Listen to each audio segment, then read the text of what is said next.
Assalamualaikum warahmatullahi wabarakatuh. Selamat pagi, siang, sore, dan malam.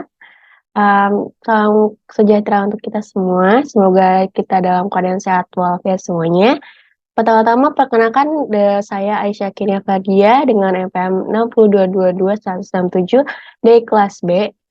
Saya hari ini akan menyampaikan sedikit psikoedukasi dengan judul Cara Menangani Kesulitan Belajar pada Remaja. Hari ini kita akan menyampaikan beberapa topik. Yang pertama adalah latar belakang, yang kedua adalah definisi, yang ketiga ada kasus, yang keempat adalah teori yang berhubungan dengan kasus, dan yang kelima ada strategi self-regulation learning, dan yang keenam ada kesimpulan dan juga referensi. Pertama kita masuk ke latar belakang dari permasalahan dari hambatan belajar.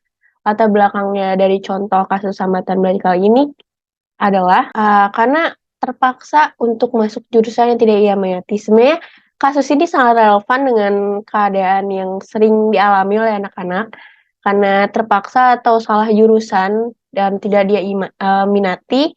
Hal ini juga membuat mengalami kesulitan dalam belajar karena anak tersebut tidak memiliki minat yang kuat terhadap pelajaran yang ia pelajari saat ini. Dalam hal ini, hambatan belajar yang dialami oleh anak tersebut disebabkan karena tidak keminatan terhadap jurusan yang dia pelajari, dan dampak dari kesulitan dalam memahami materi dan menurunnya prestasi pada belajarnya. Selanjutnya kita masuk ke definisi. Kesulitan belajar adalah satu kondisi yang mempengaruhi kemampuan seorang untuk belajar dalam suatu bidang, satu atau lebih bidang, seperti membaca, menulis, menghafal, matematika, rumus, atau berbicara. Kesulitan belajar dapat disebabkan oleh faktor termasuk genetik, cedera otak, atau faktor lingkungan. Kesulitan belajar bukanlah tanda dari kecerdasan seseorang. Dengan orang yang kesulitan belajar bisa sama kecerdasnya dengan orang yang tanpa kesulitan belajar. Dan anak dengan kesulitan belajar sering bekerja sangat keras untuk mempelajari sesuatu yang tidak bisa ia kuasai, dan juga mungkin membutuhkan cara belajar yang berbeda dari anak tanpa kesulitan belajar. Untuk kasus, saya mengambil dari Ninghatul Iman 2021 tanggal 23 bulan September. Kasus kesulitan belajar. Jadi dalam kasus ini ada salah satu anak, sebut saja namanya Fadli. Dia mengalami kesulitan belajar karena dia terpaksa masuk jurusan yang tidak ia minati. Karena sebenarnya dia tuh ingin masuk IPS, tapi dia terlanjur untuk masuk IPA, dan juga dia udah mencoba untuk pindah jurusan dari IPA dan dari IPA ke IPS. Tapi sekolah tidak boleh, dan juga karena ini masuk ke masalahnya yaitu pada suatu hari proses pembelajaran IPA berlangsung. Guru mata pelajaran IPA melakukan diskusi di mana setiap siswa diberikan kesempatan untuk bertanya tentang apa yang telah mereka pelajari tentang pelajaran IPA tersebut. Nah, tibalah giliran Fadli untuk bertanya. Di situ dia mengalami kesulitan untuk bertanya karena dia tidak memahami materi yang telah diberikan. Pertama, guru menanyakan judul materi dari diskusi yang mereka lakukan, namun Fadli pun sejenak terdiam dan tidak bisa menjawab pertanyaan dari guru tersebut. Setelah jam pelajaran selesai, guru pun memanggil teman dekat dari Fadli. Guru tersebut menyuruh anak itu untuk mengajarkan Fadli secara perlahan setiap mata pelajaran IPA berlangsung. Tentu saja anak tersebut mengiyakan tugas dari guru IPA tersebut. Dan di setiap mata pelajaran IPA berlangsung, anak yang disuruh oleh guru IPA itu mengajari Fadli tentang materi yang diberikan oleh guru, dan dia pun perlahan memulai memahaminya.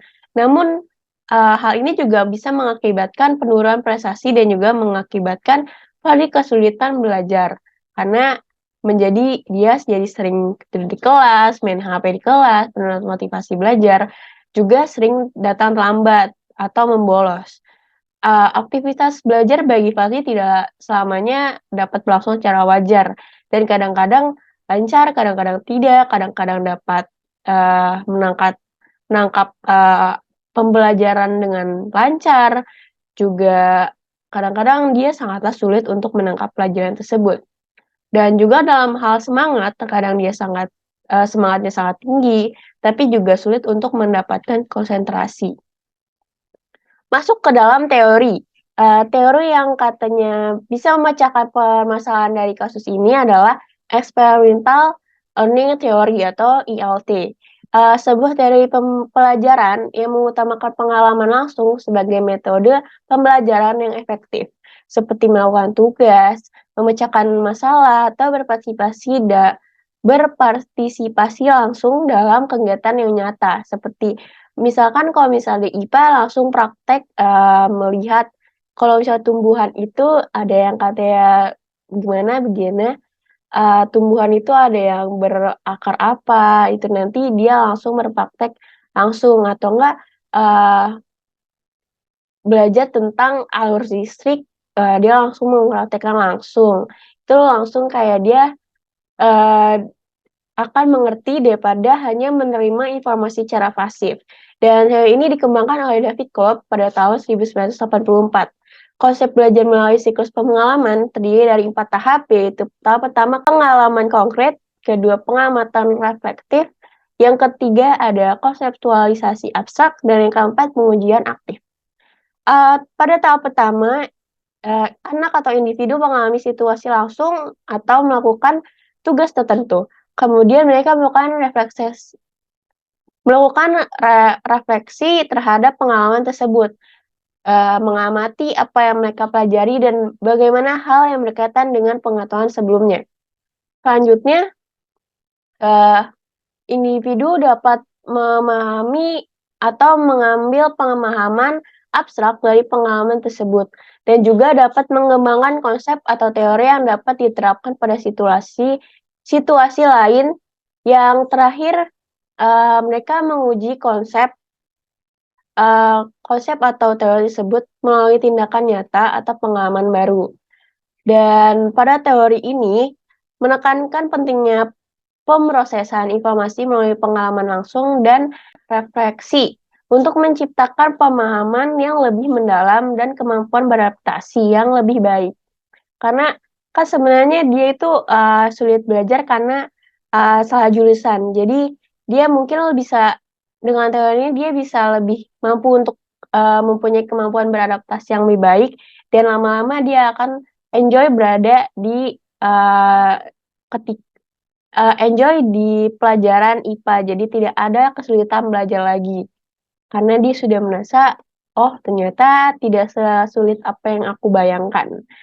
Dan teorinya juga menekankan pentingnya siklus pembelajaran yang berkelanjutan, di mana individu terus mengalami, merefleksikan, dan menguji konsep-konsep baru dalam pengalaman mereka. Karena, IPA itu kalau misalnya nanti dia mau pilih jurusan yang katanya berhubungan dengan IPA, nanti akan berkelanjutan terus dan juga dia akan menguji konsep-konsep baru dalam pengalaman yang akan, baru juga.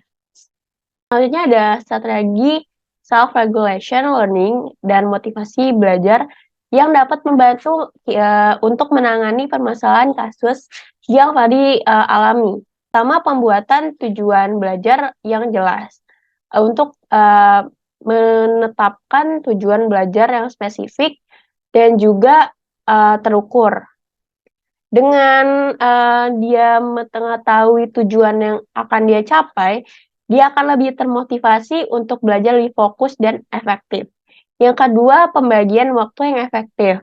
Mengapa harus pembagian waktu yang efektif dan bijak? Karena, mereka perlu memahami pentingnya membagi waktu untuk belajar, istirahat, atau aktivitas lainnya.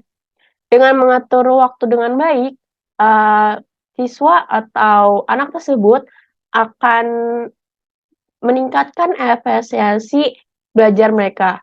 Dan yang ketiga, penggunaan strategi belajar yang efektif. Untuk penggunaan strategi belajar yang efektif itu, di mana anak bisa juga dengan cara membaca, menyatat, materi yang mungkin belum dia pahami, dan juga membaca ulang, materi tersebut juga menggunakan teknik memori. Dan hal ini akan membantu dalam mengingat dan memahami materi dengan lebih baik. Yang keempat, pemberian umpan balik yang konstruktif.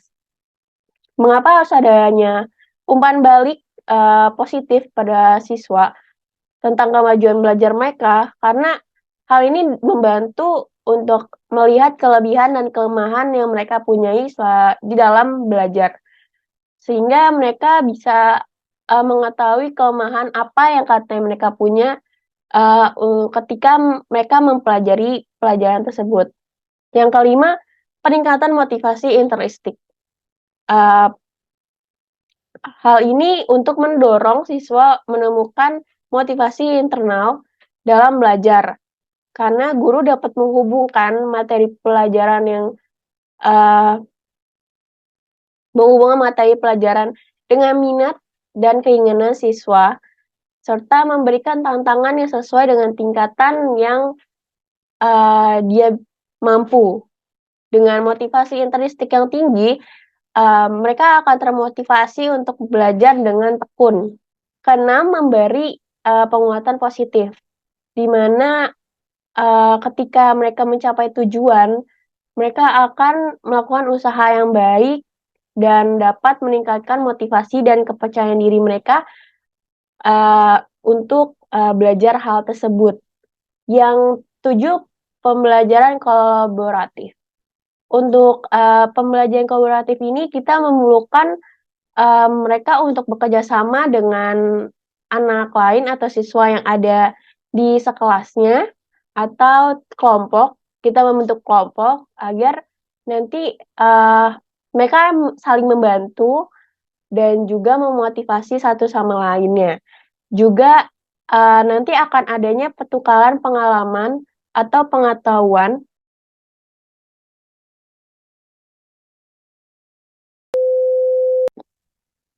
Untuk yang terakhir yaitu pembelajaran kolaboratif, di mana kita memerlukan juga teman sekelas atau kelompok untuk dalam pembelajaran kolaboratif, siswa atau siswa dapat membantu satu sama lain dan juga memotivasi, serta belajar dari pengalaman atau pengetahuan yang dimiliki oleh teman-teman mereka yang katanya mereka tidak miliki sebelumnya. Jadi lebih bertukar tentang pengalaman atau tentang informasi, jadi lebih luas pengetahuan dan juga informasinya. Jadi dengan ini bisa membantu bila ada kalau kesulitan. Jadi meringankan juga tugas dari guru, jadi ada di mana ngajak kelompok, lebih adanya diskusi nantinya. Jadi anak lebih mengetahui apa pelajaran yang sedang atau materi yang sedang didiskusikan atau diajarkan. Selanjutnya ada kesimpulan, tidak ada seorang yang tidak bisa, melainkan pengajarannya yang salah. Oleh sebab itu, setiap anak jika diajarkan dengan metode dan cara yang benar, maka dia akan bisa menjadi anak pada umumnya yang tidak mempunyai kesulitan dalam belajar. Setiap individu memang tidak ada yang sama. Perbedaan individu menyebabkan perbedaan tingkah laku di kalangan anak didik. Dalam keadaan di mana anak didik atau siswa tidak dapat belajar sebagaimana mestinya, itulah yang disebut dengan kesulitan belajar. Kondisi yang dirasakan pada contoh kasus akan nampak kurang bagus terhadap kemajuan belajarnya. Oleh sebab itu perlu diupayakan pemecahan masalah baik oleh guru di sekolah dan juga orang tua di rumah. Jadi adanya kontribusi dari guru dan juga orang tua di rumah untuk membantu anak yang mengalami kesulitan dalam belajar. Dan ini adalah referensi yang saya gunakan untuk Physical Education hari ini. Dan terima kasih. Kurang lebihnya mohon maaf. Bila ada salah kata, saya tutup Physical Education hari ini. Terima kasih.